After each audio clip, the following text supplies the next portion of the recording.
इन करीने से बंधी हुई लाल ईंटों को समुद्र में ढकेलते देख कोई भी असमंजस में पड़ सकता है। कुछ लोग तो शायद ये भी गलत अंदाजा लगा लें कि शायद मालिक ने वेतन नहीं दिया है, इसलिए मजदूर गुस्से में इन ईंटों को समुद्र में फेंक रहे हैं। लेकिन असलियत आपकी सोच से बिल्कुल अलग है। इस प्रक्रिया के पीछे एक गहरा वैज्ञानिक आधार है। मजदूर सबसे पहले लोहे के तारों से करीब 10 मीटर लंबी जालियां बुनते हैं, जिनमें ईंटों के गिरने से बचाने के लिए बहुत कम जगह छोड़ी जाती है।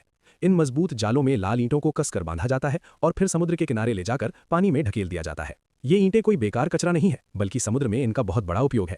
तारों से बांधने का मुख्य उद्देश्य ये है कि समुद्र में गिरने के बाद ईंटें एक ही स्थान पर टिकी रहें और लहरें उन्हें बहाकर न ले जाएं।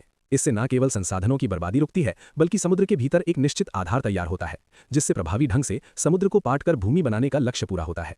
ये धैर्यपूर्ण कार्य प्राचीन जिंगवई पक्षी द्वारा समुद्र भरने की लोक कथा की याद दिलाता है, जहां बूंद बूंद और ईंट ईंट के संचय से विशाल सागर को उपजाऊ भूमि में बदल दिया जाता है। आज दुनिया के लगभग सभी तटीय देश अपनी सीमाओं और उपयोग योग्य भूमि को बढ़ाने के लिए इस तकनीक का सहारा ले रहे हैं।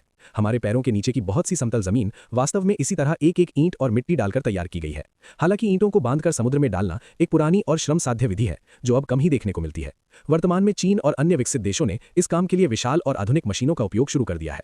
ये मशीनें न केवल मानव श्रम को कम करती हैं, बल्कि समय की बचत करते हुए पहले की तुलना में कई गुना तेजी से नई भूमि का निर्माण करती हैं।